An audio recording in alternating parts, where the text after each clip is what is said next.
good morning! Papunta kami ngayon sa Manchester at nag-aantay lang kami ng bus at andyan si Al.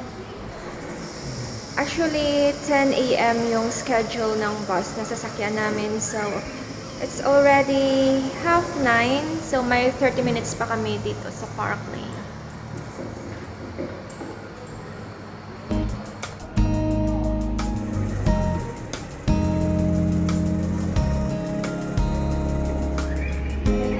Emergency. Safety information is displayed within this vehicle for your information. First aid kits and fire extinguishers are fitted on this coach and clearly marked. Unfortunately guys, nasira yung bus na sinakyan namin. So, andito kami ngayon sa Middlesbrough, 45 minutes away from Manchester. Sabi ng driver, antay lang kami ng 30 minutes to an hour para makapunta sa Manchester. We are still waiting for the bus. Sabi ng driver, 30 minutes to 45 minutes daw.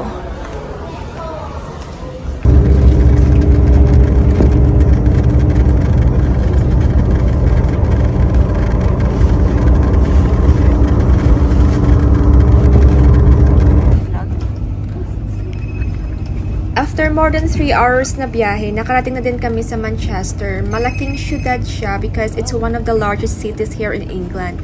I think nasa top 3 siya.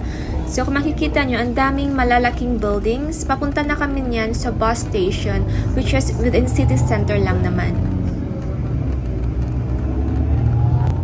Every time na nagma-Manchester kami guys, nagba-bus lang talaga kami kasi medyo mura siya kumpara sa train.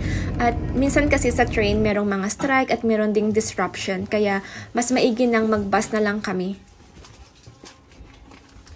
Finally, we're here in Manchester. Hanap lang kami ng restaurant for our lunch. Asian store. Saan banda pa lang? Where? Alright.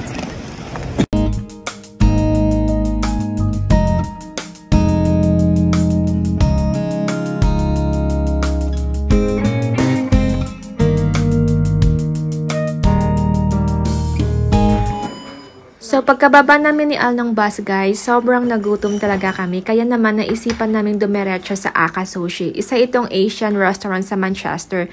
At parang naging ugali na din namin to ni Al na kapag nagma-Manchester kami, dumidiretso kami dito para kumain. Sobrang sarap kasi ng mga pagkain nila, guys. At feeling ko ang sulit talaga kapag nakakain kami ng rice. So, while waiting for our order na bento, tigi-isa kami ni Al ng bento. Nag-order muna kami ng maki, which is our appetizer. At yung binayad namin is 36 pounds. Kaya feeling namin, sulit na sulit talaga kapag nabubusog kami kasi nga merong rice.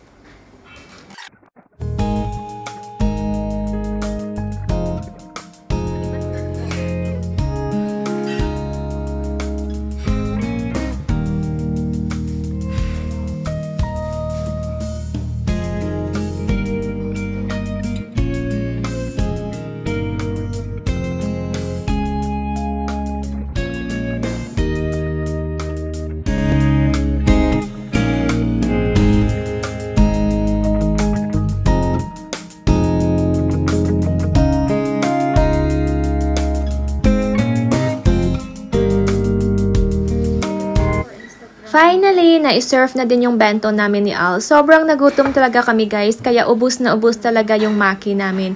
And of course, bago kumain, need mo nang mag-picture para sa IG story at sa My Day.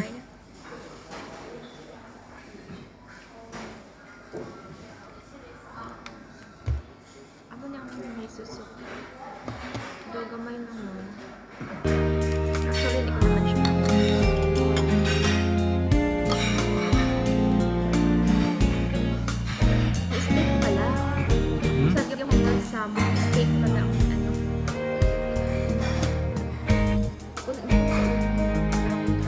Sibit mo na. Sibit na eh. Kamu sibit dito sa itong harap na malama. Parang. Napala ng sabon ako.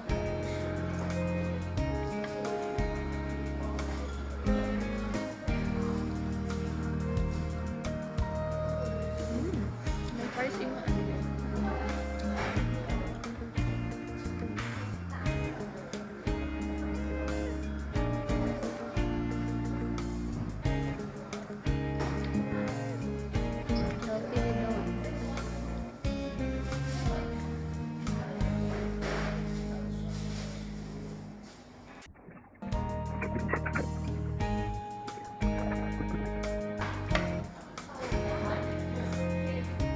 Okay daw na.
So, katatapos lang namin mag-lunch, guys. We're just walking here around Chinatown. Chinatown ba ito palang? So, ito yung Chinatown dito sa Manchester.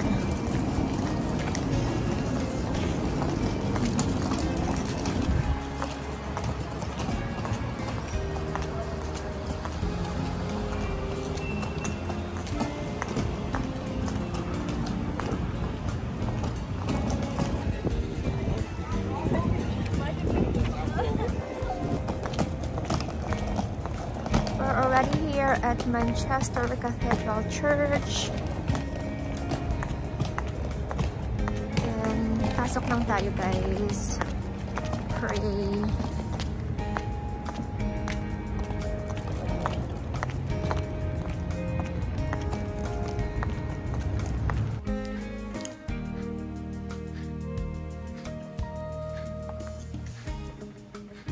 So, nakapasok na ako sa loob ng church, guys. Sobrang laki at ang ganda talaga ng church nila.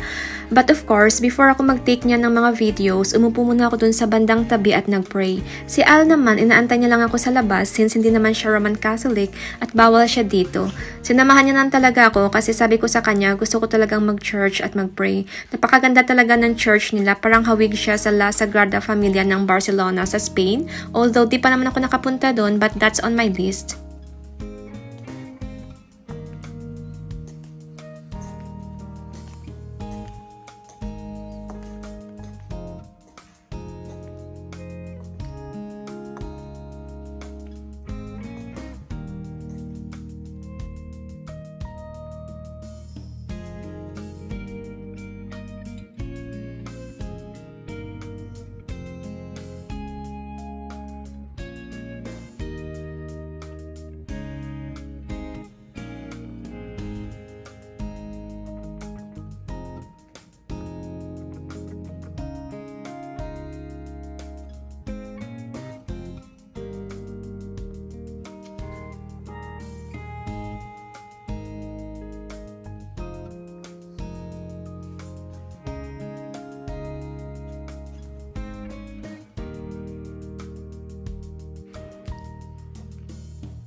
After naming mag-church, dumaan muna kami sa Gongcha para bumili ng milk tea. At ang swerte talaga namin, guys, kasi meron silang buy one take one. After naming mag-milk tea, pumunta na kami dun sa hotel.